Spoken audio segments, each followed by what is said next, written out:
Yeah, I'll react to that, sure. Okay, mix it up. This is not a recommendation. I have the hiccups. Recommendations from Discord. Just something I wanted to watch. Legal in the US, but not ... Legal. I'm subscribed. Good channel. I like him. I also like Dr. Mike. Oh my god, I have the hiccups and I hate it.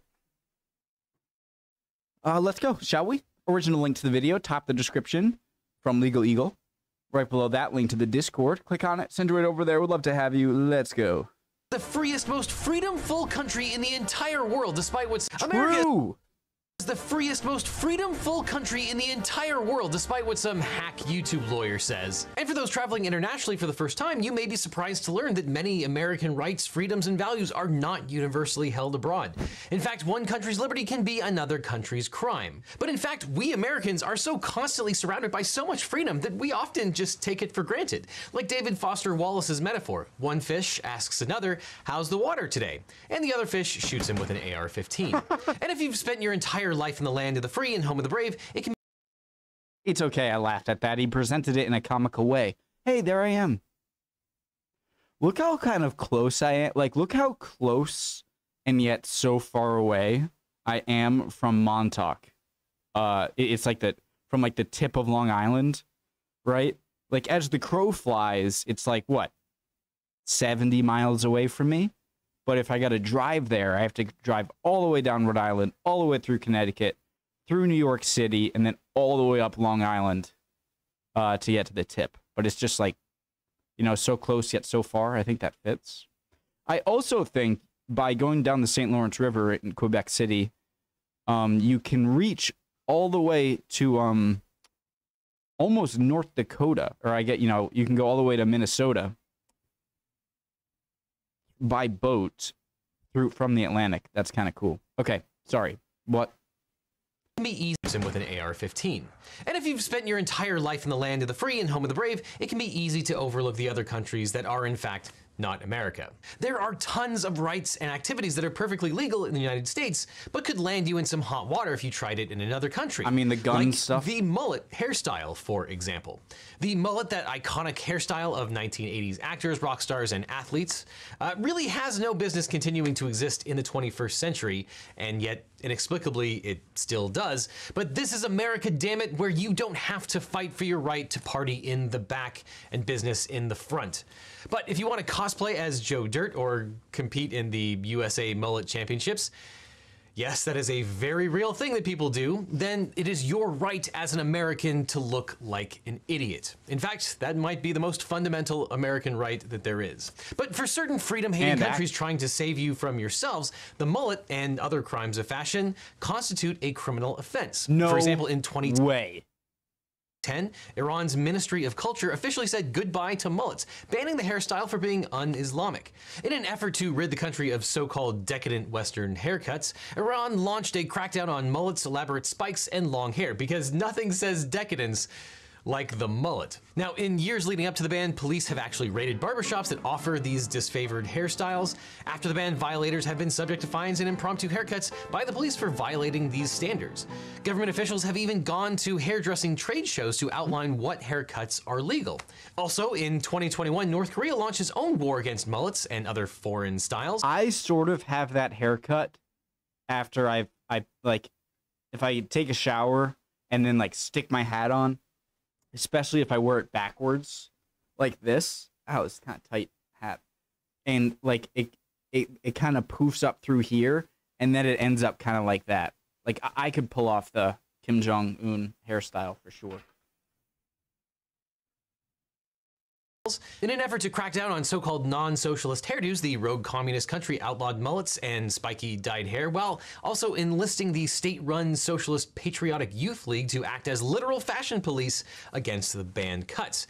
Nose and lip piercings, skinny jeans, and branded t-shirts were also outlawed. And though this is hardly the worst human rights violation of this repressive regime, I never understood the Supreme stuff. Supreme shirts. I just... What is the brand? Is it like a Nike thing, or is it its own thing? also outlawed. And though this is hardly the worst human rights violation of this repressive regime, seems like Kim Jong-un is in no place to prosecute anyone for ridiculous haircuts. And it's not just hairstyles that don't make the cut, pun 100% intended. In the nation of Tajikistan, the secular government has waged a war on beards in an effort to crack down on what it sees as the influence of Islamic radicalism.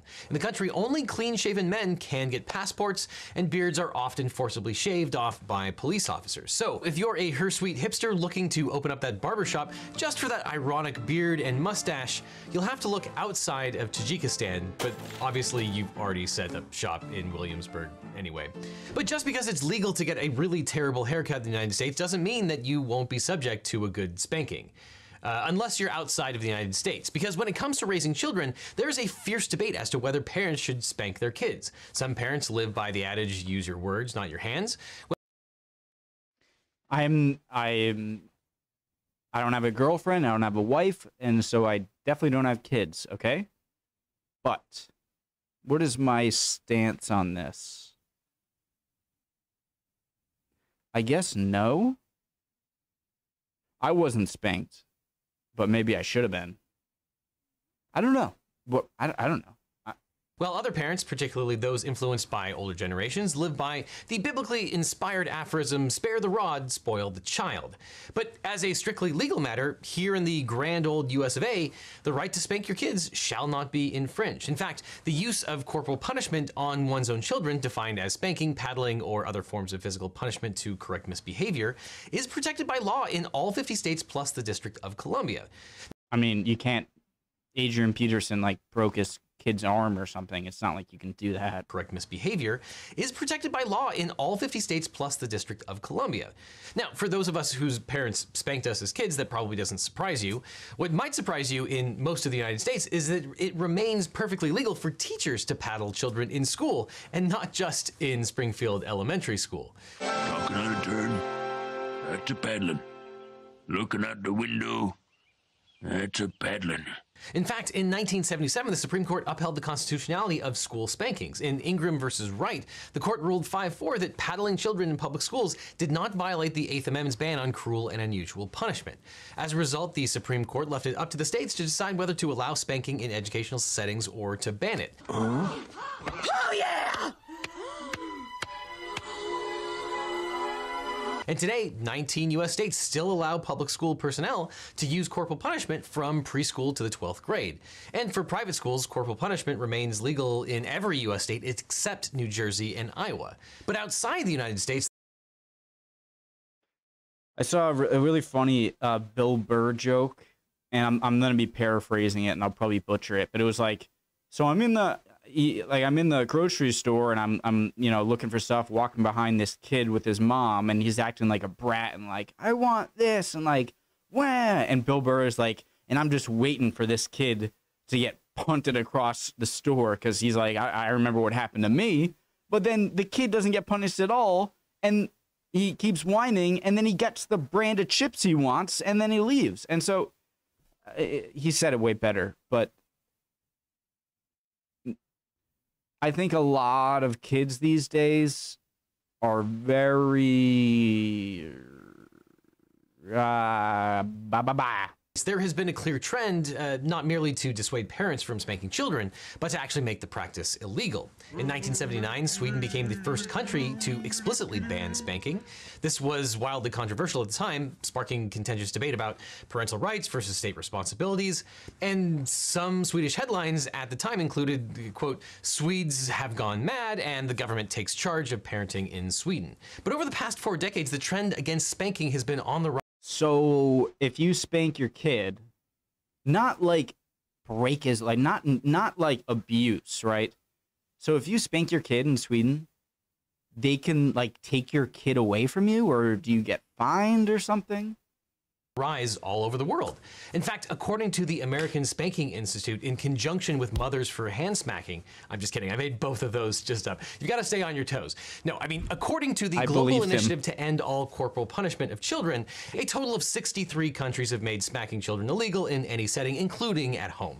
And countries on this list span 5 continents, and in 2022, Wales became the latest country to ban the practice. And the bans are even more numerous in school settings, with corporal punishment in schools now outlawed in 135 countries. Oh, you better believe that's a paddling. Decades after Sweden's ban, anti-spanking advocates can point to hard data that suggests that a direct correlation between spanking bans and better adjusted children. But that being said, the prospect of actually... I do definitely see, like, I remember hearing a story from Shaquille O'Neal of how, like, when he was a kid in school, like, he said himself, like, he was a bully in school, and that his father would, like, beat the crap out, or, like, you know, when he got home if he did something wrong. And so that would make him want to take it out on other people first and then go back, because he had no one else to take it out on. And so that's a good point. I'm not pro or anti-spanking. I'm not a parent. I can't give a really good opinion on it. Prohibiting spanking at home remains unlikely in the United States, as many consider such a ban to be an oppressive intrusion by the state into parental rights. And even in the 21st century, spanking in the US has its share of high-profile defenders, particularly on the conservative side of the aisle. I got hit with a strap, bam, bam, bam, and I've never been to a shrink.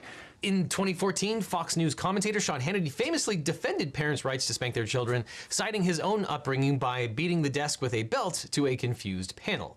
I got it like this. Yeah. And I deserved it. I was a troubled kid.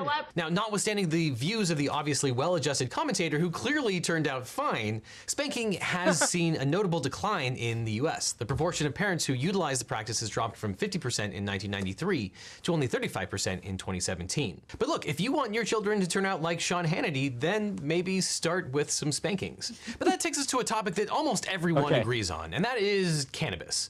Because in a nation that seems increasingly divided on almost every single issue, one of the few areas of bipartisan agreement is the embrace of legal marijuana. Now, although cannabis... I can get it whenever I want. I have gotten it for completely free, no medical license, just my license. You have to be 21 or 18. No, I think 21. And I just go right into Massachusetts. Rhode Island, it's not completely legal for recreational use yet, but it is in Massachusetts. And I'm like on the Mass border pretty much, so I can just go, I can drive 10 minutes and be at a store where I can only just show my license and I can buy as much weed as I want. Remains illegal under federal law. The feds have allowed states to experiment with their own loosened restrictions because, well, I'll let John Mulaney explain that one. With weed, it was just something we wanted really badly, and we kept asking them for 40 years, like, excuse me. And then suddenly the government became like cool parents, and they're just like, okay, here, take a little. We'd rather you do it in the house than go somewhere else, blah, blah, blah, blah, blah. But that being said, Customs and Border Patrol works tirelessly to prevent drugs from entering this country. Like the time that they celebrated the interdiction of this massive haul of drugs from entering American shores. Thank you for your service. But as of 2022, recreational marijuana is currently legal in 18 states, DC, and Guam. 31 states plus DC have decriminalized low-level offenses, and a whopping 37 states allow it for medical use. With public support for full legalization standing at a record 68%, Americans certainly have come a long way since the days of reefer madness. Innocently they dance, innocent of a new and deadly menace lurking behind closed doors. Marijuana, the burning weed with its roots in hell. But try to take that wacky tobacco outside of our borders and you could find yourself in severe legal jeopardy. In fact, in a handful of countries, possession of cannabis could have you staring down a hangman's noose. And this disparate legal treatment of cannabis abroad was recently put on display following a high-profile detention in Putin's Russia. In February 2022, U.S. women's basketball This is insane. Superstar Brittany Griner. Like, it clearly is just, you know, I don't think she would have gotten arrested if Russia wasn't in war with Ukraine, right? Invading Ukraine. Because if you're Russia, you're Putin, the Russian government, any especially American citizens, right? Since they're kind of like the head of NATO, kind of, or kind of like the, you know, the big kind of powerful other country. And I'm going to think like, hey, let's trump up any charges we can find at all of American citizens so we can put them on trial, get them in jail, and then we can use them as bargaining chips for other stuff with America, right? And so I think that's exactly what they did with Britney. Was arrested after customs authorities claimed to have found cannabis vape oil cartridges in her carry-on bag. But given that Griner's arrest came days before Russia invaded Ukraine, some have speculated that the Kremlin arrested Ms. Griner to pressure the US and others to not stand in the way of Putin's invasion. To that point, Russia has been known to falsify drug charges against critics in the past, so it's certainly not out of the realm of possibility that the same happened here. I guess she should just consider herself lucky that she wasn't poisoned with a radioactive substance. But while a few dozen countries have relaxed restrictions on the plant, the recreational and medical use of cannabis remains very illegal in the vast majority of nations. For example, in 2021, 24 use of cannabis. Wow, it's legal for recreational use in Thailand, huh? And then it's completely illegal. Look at the entirety of Asia. All of Asia, it's illegal. Except for, is that Israel? Georgia, or Georgia, if you want to call Georgia Asia, I guess, you know, Georgia, you got Sri Lanka there for medical use, and then you have Thailand full free.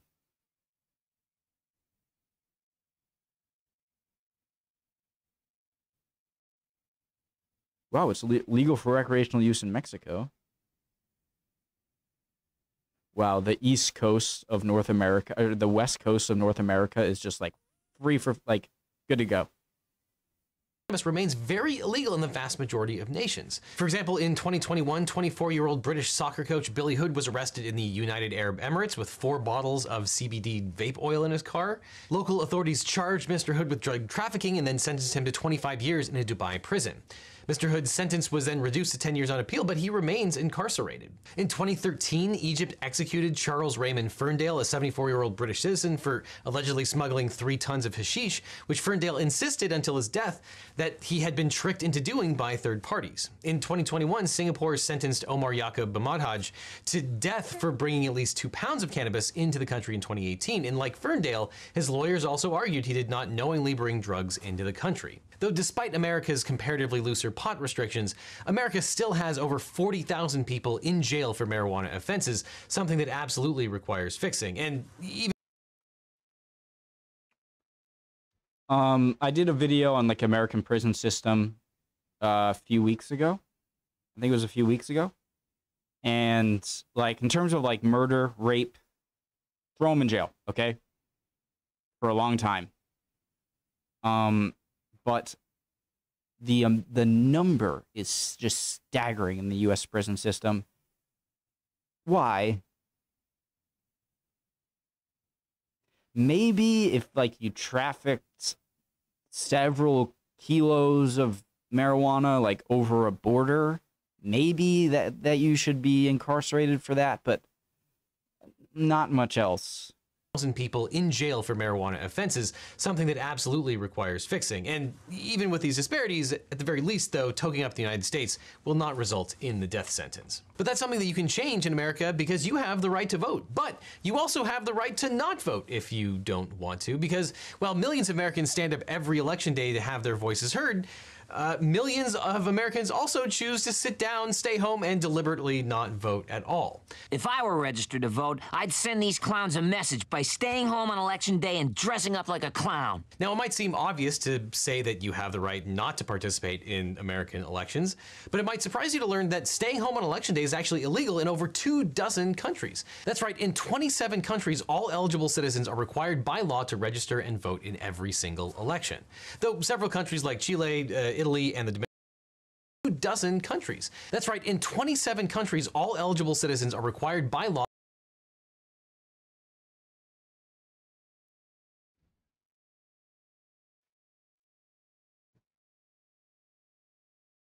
Countries having no elections. I mean, you pretty much should just paint Russia gray. compulsory voting. So Australia has it. So what happens if you don't show up to vote? You need like a doctor's note or something, or like, are they going to imprison you? Are you going to get a fine? Does it mean every election? Well, I don't know how elections go in there. Law to register and vote in every single election.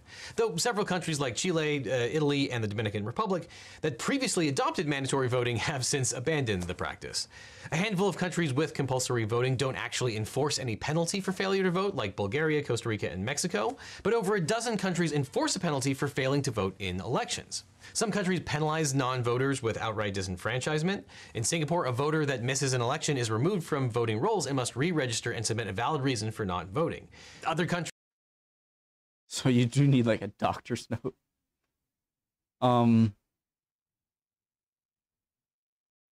Isn't that kind of an oxymoron? Like having a democracy where you are compelled to vote? Isn't the whole point of democracy kind of choosing what you want to do and who you want to vote for or not vote? Countries issue fines and can even result in jail time. Brazil requires all eligible citizens, excluding the illiterate, voters age 16 and 17, and those age 70, to vote or be subject to a fine of less than $1. In Australia, citizens are legally required to go to their polling place, but can choose to decline to participate after signing in. However, failure to show up at the polling place at all can subject Aussies to a fine of 100 didgeridoos. Probably, or the equivalent of 14 to 34 US dollars, and citizens who repeatedly refuse to pay the small fine can actually go to jail. Jeez. Among countries with compulsory voting laws, there are those that tie voting directly to your pocketbook. For example, in Peru, a voter must have a stamped voting card to obtain certain services and goods from some public offices. And in Bolivia, a voter is given a card to prove participation, and a citizen who cannot show proof of voting within 3 months after the election will be ineligible to receive a salary from the bank. Advocates for this compulsory system liken the democratic participation to civil responsibilities like taxation, jury duty, and military service, and argue that participating in democracy is a duty instead of a right. Others argue that forcing people to vote compels higher voter turnout, as Australia rarely falls below 90% participation, while No crap. Yeah, of course it's going to have more voter turnout. Brazil's most recent presidential election was just below 80%. And compare that to the United States, where voter turnout struggles to crack 50% in a midterm election and only occasionally breaks 60% in presidential contests. However, the idea of I've never voted in a midterm. I enjoy voting in presidential elections. It feels good, you know? forcing people to vote and punishing them for non-participation is not a popular concept among nations with voluntary suffrage. Critics see voting as a civic right rather than a duty, and contend that forcing someone to vote is counter to the very idea of liberty and free choice. And some American legal scholars contend that mandatory voting laws would constitute compelled speech that violates the First Amendment, as the right to speak necessarily involves the freedom not to speak. So as long as you live in the United States, you can rest assured of your constitutional right to say none of the above. The only thing that's silly is the power of the people's vote. And I think the people should use it to vote for none of the above. Now, if you want to see even more dumb criminals and terrible lawyers, check out my new video, Too Hot for YouTube. But I'm sorry to tell you, it's too hot for YouTube. To see that video, you'll have to head over to today's sponsor, Nebula and CuriosityStream. Because on Nebula, my videos always come out early with 0 ads, and I release exclusive content all the time.